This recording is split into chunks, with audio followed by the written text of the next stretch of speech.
I received a great question from a teacher recently that asked about creating digital books and having her students narrate pages of the stories they've written. In the past, we've used platforms like Book Creator, Bookmaker, and anything else similar to that, but I started to think that Adobe Express can do a really good job with this. Let me show you how easy it is, and then you can tell me whether you think this would work for your students. So the first thing you want to do is open up Adobe Express. All teachers and students have a free premium version to this amazing application. And we're going to make a slide deck and then we're going to narrate it. So I'm going to scroll down to where it shows all the different things that you can do in Adobe Express. And I'm going to click the View All button over there on the right. From there, I'm going to scroll to where it says Presentation. And it gives me an opportunity to look at some of the templates that are provided to create this. And right off the bat, I don't know if it read my mind or what, but over here it says Tell a Story. So I'm going to click that template, Tell a Story. There's quite a few other ones here. I'm going to choose the Tell a Story one, and it's going to build the beginnings of a slide deck. It just starts with 3 slides, and then there's instructions on how to do it built right into the slide deck. So these little call outs, these gold call outs, are guiding the students on how to build their book. The first thing it does is it tells you that you can create images here. So the images can be made by using Adobe Express's generate text to image generator. So students might have an idea of what kind of image they can make. AI can do it for them. Or they can choose from the Adobe stock library, or they can even bring in or import their own images. There's a place for them to write a caption for every picture. I really like that as a teacher. Over on the right, this is where they begin writing their story.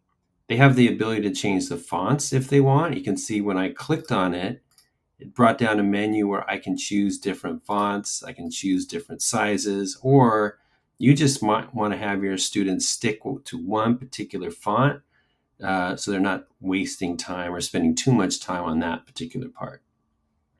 And then there's a second page. There's no call out here because there's no changes. You have, again, a place to write text, a place to generate an image. And then on the third slide, again, we have a similar template with an image generator opportunity, a place to write text, a place to write a title. And on the bottom here, it says with the call out that you can duplicate this page. So duplicating this page will allow students to build their story, right? For now, it's 3 slides long. We probably want it to be longer than that. So that's how simple it is to get started. But the question was, how do you narrate it? Well, there's 3 different ways you can narrate a story. I'm going to go back to my first slide and show you narrating opportunity number 1, probably my favorite. Maybe I should have built up to this, but here is how it goes. So you're going to scroll over to the left where it says media, and you're going to click media. At the top there, you have some options. You have all photos, video, and audio, and we're going to click video. There's 2 options there, the animate characters options and the record yourself. I'm going to click animate characters because I love that one. Click it, and students have an opportunity to choose from this vast library of cool looking characters that will be able to be given a voice and some motion. So I'm just going to click this guy, Jake. Looks fun. And students can move them around. You'll see that mine has a background that's transparent. That's a good idea because normally at default, when you put it in, it might have a background like this, or students can do whatever they want. Transparent will make it appear like this person's really just like talking right out of their book.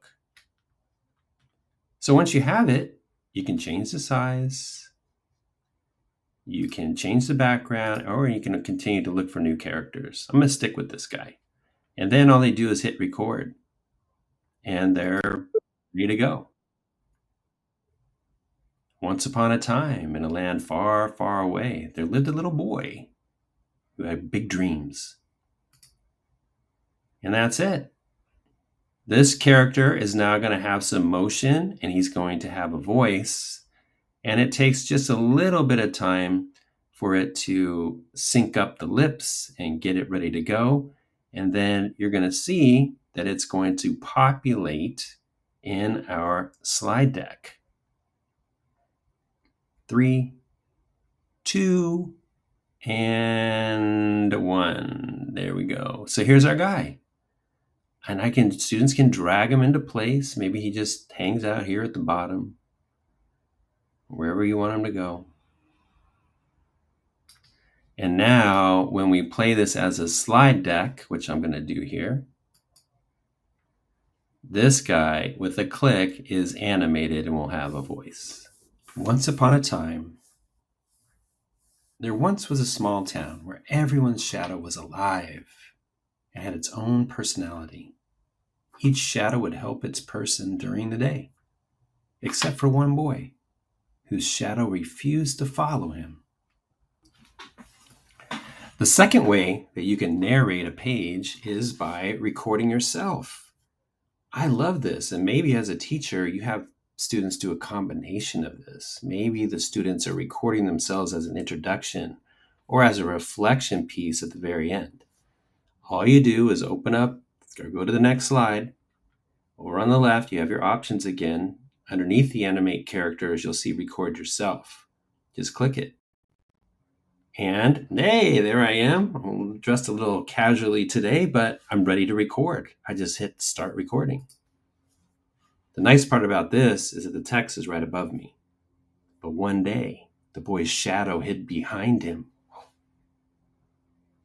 as heavy clouds rolled over the town, bringing strange storms and confusion. And that's it. Stop recording, save recording, and look what I have here. I've got a video that I'm ready to put in here. You can do some fun things with that video if you see how it's selected here over on the left, it gives me some options. I kind of like to soften the corners of a video. So I'll click that corners button and just kind of round the corners a little bit to give it kind of a nice soft feel. And then that's it. This now, when we go to present it, like I did before, is now embedded directly into the book. I got to get my hand out of there. I'd probably re-record, but students have the ability to do that as many times as they want. But one day, the boy's shadow hid behind him as heavy clouds rolled over the town, bringing strange storms and confusion. Okay, at the beginning of the video, I promised you 3 ways to narrate a digital book. This is the third way. It's actually, when you see it, it seems like the simplest way, but it actually has a lot of steps. So this is where you got to really watch. So first of all, we look down at the bottom. I have my timeline. Slide 1 has my animated character. Slide 2 has my video of myself. And now we're going to narrate slide 3. To get that started, I need to click the 3-dot menu that's at the top right of the slide where it says Page Actions. I click that. I get a number of different things that I can do here. And what we're going to focus on is editing the timeline. So we click Edit Timeline. You notice that the timeline just completely changed. So now it is only dealing with this particular slide, and it has added an audio track down at the bottom. But it's only 5 seconds long. So this is the little tricky thing that you have to do. Students have to kind of predict how long their text is going to be. And they could practice that and try it multiple times. But you cannot add audio to slides that are not on the screen long enough. So you have to slide, as I'm doing here, this slide to be visible a little bit longer than 5 seconds. So now we have a little bit more time, 9 seconds now to read this section. That still might not be enough. So I'm going to drag it a little bit further. You can see that the audio track is growing with me as I slide the slides. So once I have it, I'm kind of ready to go. I have my track down there, I have my slide, and then I just go over to the top where we've located these tools before. And under Upload from Device, I'm going to click Record VoiceOver. Similar looking interface. Students will get familiar with the purple button. That's how we start recording. And here we go. When finally the boy climbed a hill and saw the sunset glowing over a peaceful valley, his shadow stood beside him.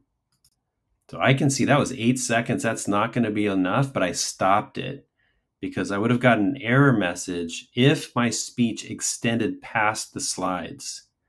And you can't just do it after the fact. You got to stretch those slides out and then add the audio. Kind of a limitation in Adobe Express, in my opinion. But now we have a narration that's built directly in there. Again, I'll demonstrate when I go to present. You don't see anything this time, but when you click it, it will have this particular page will be narrated. So there you have it. 3 different ways to narrate using Adobe Express.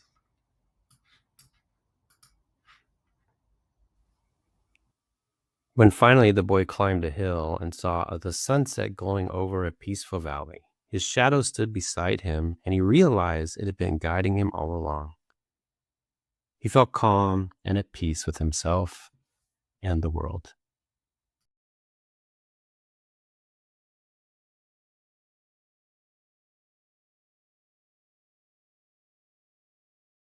Okay, a final step. Can we take our slide, our book, our digital book, and make it so it appears that the pages are being turned? That would be nice. Well, Adobe has some transitions. You'll find the transitions at the very bottom of your screen. So next to your slides on the left, you'll see an arrow that indicates the page transitions. You'll click that, and you have just 4 choices to choose from. I like the wipe feature, and you can have a soft turn, the direction that they turn. I think I'm going to go left, and then you apply that to all the pages. And then let's have a look. I'm going to click present, and here we go. There's me speaking at the bottom, and when I'm finished, I will turn the page. There we go. And then I will turn the page. And there you have it. Your digital book with narration and digital page turning. I think the students will have fun with this. Enjoy.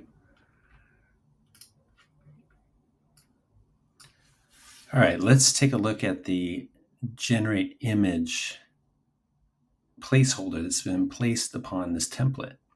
Do you remember that within the template, there's a picture on the left, and then there's the title and the story.